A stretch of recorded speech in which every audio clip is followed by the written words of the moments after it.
Welcome back. A couple of technical difficulties. My apologies. Again, Lance Schneider with VBA, and thank you for joining us live as we discuss the hot topic of the future of Obamacare. And before we got cut off, I was discussing a little bit about the background of our company and what it is exactly that we do that makes us experts on the subject. We have been in business in the insurance industry for about 22 years now, and for the last 13 years we have been serving the hourly, part-time, and lower wage industries like restaurants, staffing, retail, healthcare, transportation, and other companies with high turnover employees that are looking for solutions for providing meaningful and affordable benefits for their staff. That's been the last 13 years of our business, which was disrupted briefly about 4 years ago with the introduction of ACA and Obamacare. And during that time, we took our product offering one step further in showing those same industries with high populations of hourly and lower waged employees how to offer some meaningful and affordable benefits that really fit the situation that they were in. At that time, we introduced minimum essential coverage programs to supplement our limited medical benefit programs, keeping in line with benefits that employees really can use that are making $10, $12, $14 an hour, and benefits that are going to help them and their employer become compliant. Continuing down that road, when the skinny plans were abolished by the IRS in 2014, we came up with some new types of alternative minimum value plans. Again, we offer unique benefit programs to a very unique type of industry and helping them through and navigate ACA over the last 4 years. So today we're going to talk about why Obamacare isn't going anywhere and what the future of Obamacare is going to look like, at least my opinion on why Obamacare isn't going anywhere. And a lot of facts supported by the media and the news, and we know that that information changes every single day. One of the most important things to realize is that Obamacare and the ACA took nearly 8 years to create and to fully implement. And this year is the final year of implementation of Obamacare. January 1st of 2016 was when groups of 50 to 99 employees or full-time equivalents had to comply with ACA. So this was the final stage of the implementation of an 8-year-long program that took to design and to implement.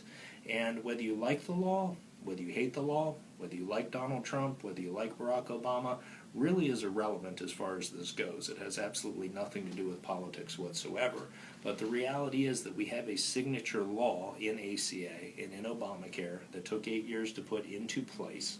And that law now has 20 million Americans, individuals, that are covered by insurance that were not covered by an insurance plan prior to 2010. That creates a lot of legitimacy to the program. It is very difficult to unwind something that took 8 years to install, and that's really the main point of what we're going to be talking about today. And starting there, really, as of yesterday, or as early as yesterday, Senate Majority Leader Mitch McConnell said it will be 2 to 3 years before the repeal takes effect.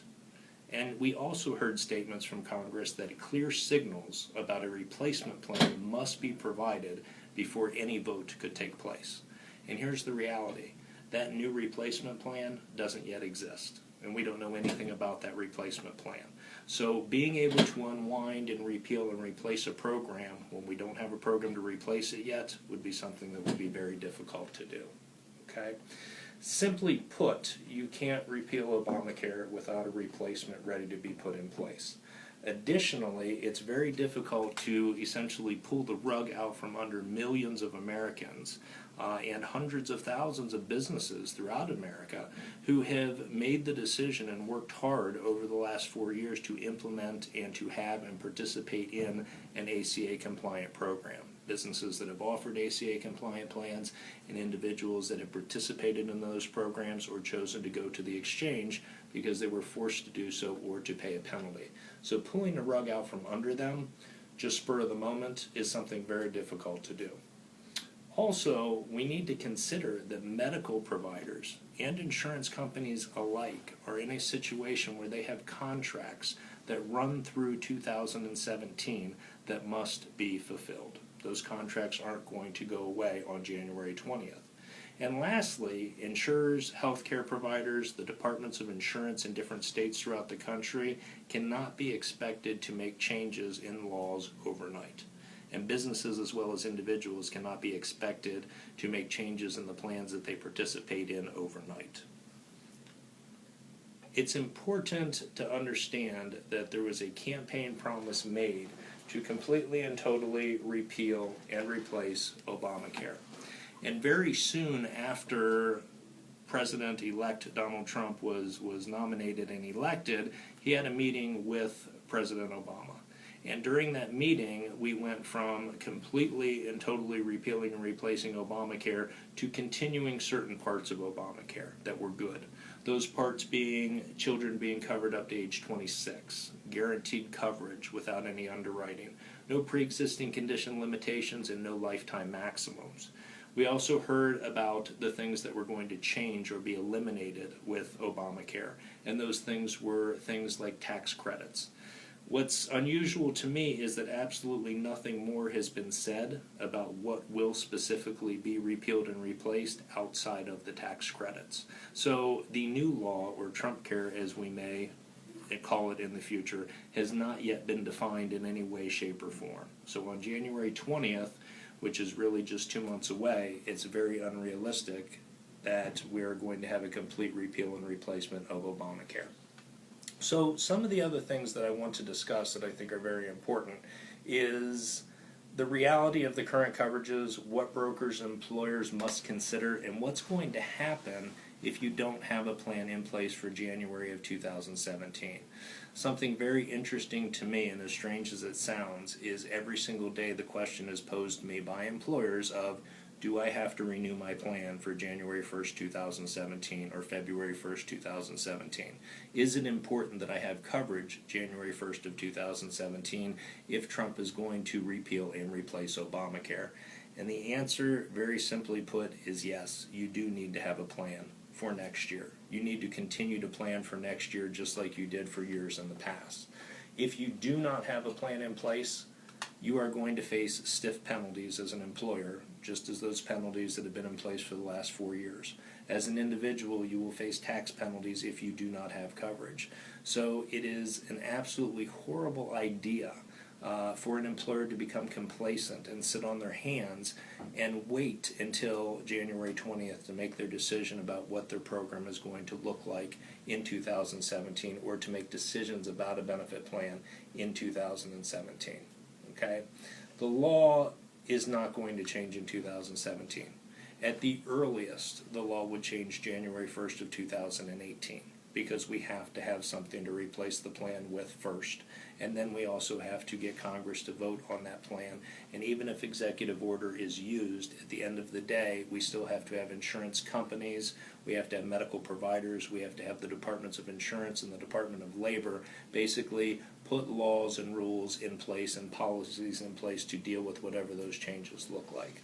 So, plain and simple, my advice as pertaining to ACA and my advice to employers looking at what they're going to do for 2017 is treat your renewal this year just like you have in the past. Continue to offer plans that are compliant until ACA or Obamacare is actually repealed and is actually replaced. Okay? If you are not happy with your current benefit program, if it's not doing what you need it to do, if it doesn't have the turnkey administration behind it that you need, then you need to make plans before you sign a contract that is going to lock you into a plan for another year if and when Obamacare is not repealed and replaced on January 20th. So plan accordingly, make sure you have the plan that you want, meet with your benefit advisor, review all of your options, and make sure that you are planning for 2017 just like you have for years in the past.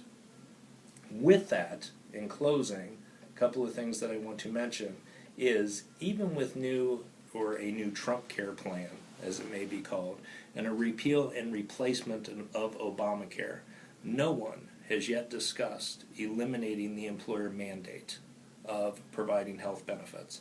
No one has yet discussed eliminating the individual mandate and tax penalties associated with not having health care. So even if Obamacare which may turn into Trump Care, is repealed and replaced, there have been zero discussions about any elimination of penalties and taxes associated with ACA. So employers need to be compliant next year, and they need to offer the right plan that is going to benefit them and their employees again before they lock themselves into a 12-month contract that they can't get out of when Obamacare is not repealed and replaced on January 20th via a wave of the wand. So VBA has been offering affordable and compliant plans to hourly and lower waged employees with turnkey administration for over 13 years. When ACA came to be 4 years ago, VBA was there to make sure that they had minimum essential coverage and compliant affordable programs to make sure that these employers were able to navigate healthcare reform. And if or when healthcare reform changes again with the repeal and replacement of Obamacare and the invention of Trump Care, VBA will still be there to assist these same employers with whatever those new programs are going to look like and whatever compliance they have to meet. With that, I'll ask if there's any questions. Okay? We appreciate your time. I appreciate you joining us. I look forward to hearing from you soon with your opinions and anything that VBA can do to assist you with your business.